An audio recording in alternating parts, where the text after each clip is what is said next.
Well, hello, Decorah. This is Pastor Sterling here. Hope you're doing really well. I wanted to make a quick video to sort of, I don't know, help you get a sense of what the experience will be like for Easter and for worship going forward during this pandemic season. I'm just leaving sanctuary, so I'm going to walk across the across the parking lot. It's crispy out, but really nice today. This is actually Thursday that I'm recording this. And so, as you know, we will, starting here on Easter, we will be having two worship services on Easter, 8 a.m. and 10 a.m. Or we're going to go back to the normal 10 a.m. Well, I don't know if it's normal, but go back to 10 a.m. only going forward after this Sunday. But we will continue to have both parking lot and outdoor option, as well as online. We'll keep recording worship during this time as well, and hopefully going forward. And but the thing that we're adding, of course, is we have limited options and limited seating indoors. Part of that is we're actually going to have two spaces. So one in the sanctuary, and we'll have room for 60 folks that are worshiping, and then 40. The other space will be into our fellowship hall. We have sound, and we may even have a way to hook up a little video, thanks to some ingenuity on the part of Jerry Carncross. So really appreciative of that. And so we'll have room for 40 there. So, but what will it be like on Sunday? Well, first, something that we ask is on Sunday that you don't arrive earlier than 20 minutes. A lot of folks are really excited that there's a chance to get indoors. There may be an urge to try to come early, see if you can get in there a little bit earlier.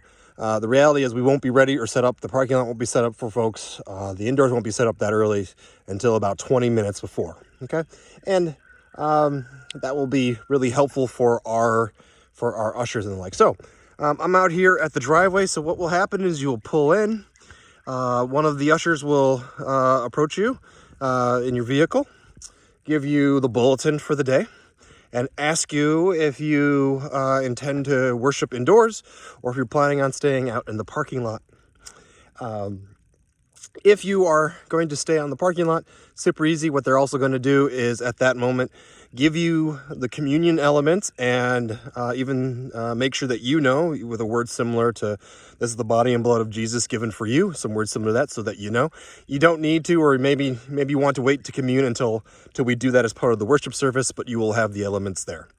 Otherwise, if you plan on worshiping indoors, what's going to happen is they will hand you a ticket, and that's we're sort of limited number of tickets. That's how we're tracking capacity indoors, so nobody walks up to the door and finds out the place is full and have to come back into the thing. You get a ticket. And so we're out here on this driveway. We're going to block off these driveways, and so there's only going to be one way in, and probably, I'm not sure about out, but certainly coming on in, right? If you're going to still worship outdoors, folks, which is, again, God bless you for that. Thank you. Anybody can feel free to park anywhere. I think that's the plan what the ushers have right now. We will keep the sort of handicapped and differently abled parking spots still available. We're going to reserve those just for folks that need those. But if you're worshiping outdoors, I encourage you, maybe try to park near somebody. We've been worshiping outdoors and outside for so long. We sort of always have community. So try to,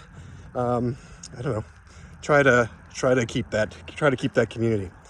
One of the advantages also of worshiping outdoors is you will be able to sing along to the hymn. So if you're excited about singing along, a lot of what's going to happen indoors in the sanctuary is going to be pretty muted, even for us Lutherans. So what do you need to worship indoors? Well, there's a couple things, right? First, you're going to need a mask. I have a mask here. Let me get out of the sun. I have a mask here. I think it's 3 layers. It's cotton. So basically there's sort of 3 options for masks. Either you can have one of those disposable surgical masks that can be thrown away. You can do a multi-layer, either cotton, so 2 or 3 layer, either cotton or silk. The more layers, the better. Mask. Or if you happen to have like medical grade N95 masks. I guess you could use those as well. Nothing, like the face shields by themselves, that's not going to work. The sort of bandanas over the face, thank you. But again, not, at least as we understand sort of the science of transmission, that isn't going to be enough. If you have like a little vent, sometimes you'll see massive little vents in there. Those just make vents for particles and things to go out. So you'll be asked to wear a different mask. So let me put on, since I'm heading indoors, what can you expect? So if you see here, you come indoors. My glasses are getting a little bit fogged up, but I've been outside.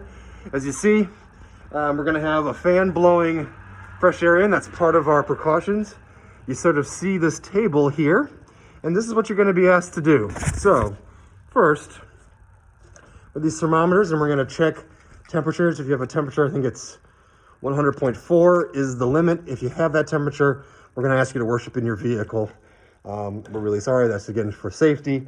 If you don't have a mask, or you don't have maybe the right kind of mask, the ushers may ask you to put on one of our masks.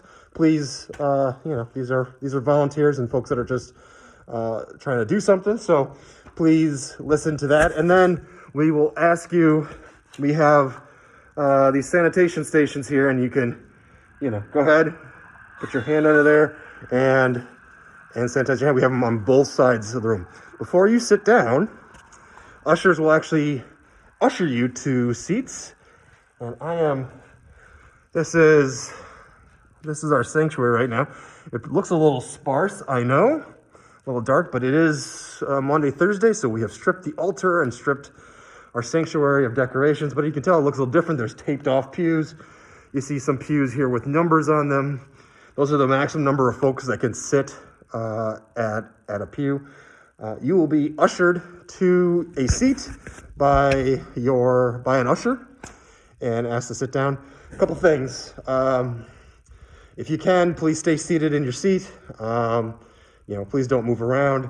If you have something that's urgent, if you have a need, you go to the bathroom, or you have a younger kid and you need to make use of the nursery to sort of quiet down. I personally don't mind. I love kids and all their noises, so certainly welcome. But if you need a space, you certainly can use those. But we encourage you to sort of stay in this space that sort of keeps everything a little bit safer. We're going to ask you to, again, not sing. I think I mentioned that.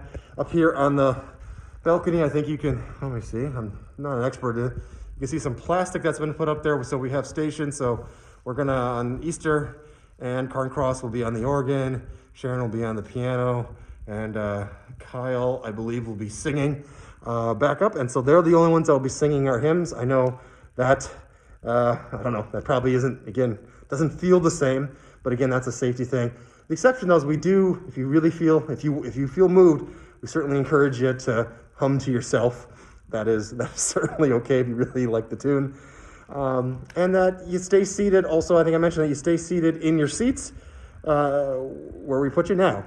There will be one point in the service where we invite you to stand up, but otherwise stay seated. Again, that's about safety. You'll see a similar sort of setup in the fellowship hall. We'll be setting that up tonight at the ushers meeting.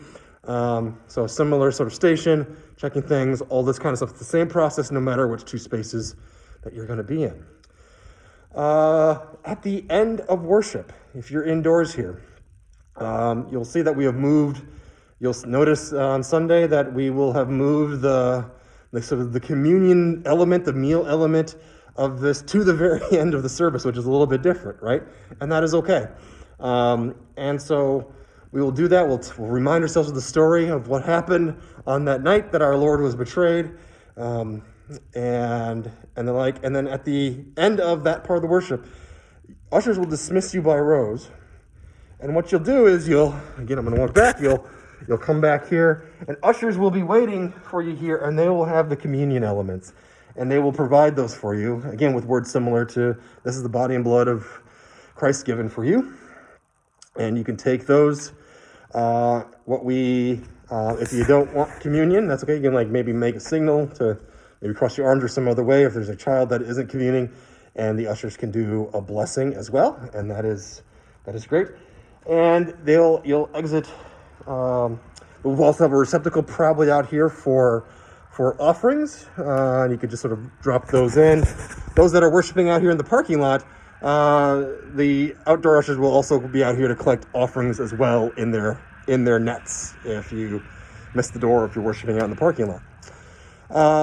What we ask is that you don't take off your mask while you're indoors, that if you would consume those elements, either you consume them in your vehicle or you consume them out here, and we'll hopefully have like a trash can or receptacle out here that you don't have to take the leftovers and the garbage from the little mini sterile cups that we have in the safe cups. So that is what you can expect a little bit. It won't be scary, but it'll be great. However you can worship and join with us on Easter and Sunday going forward. Again, we're going to keep going. We're going to keep doing. We're going to have this. Assuming this goes well on Sunday, we'll keep this limited option, and hopefully that will grow and expand as vaccines and we sort of race these other variants of the virus. And we will continue to also record worship and share those online, which is excellent. And we'll keep going with the parking lot and outdoor worship for those that's out there. And a blessing to any way that you worship with us. Thank you. You are welcome. We love you, and I hope to see you on Sunday. Take care.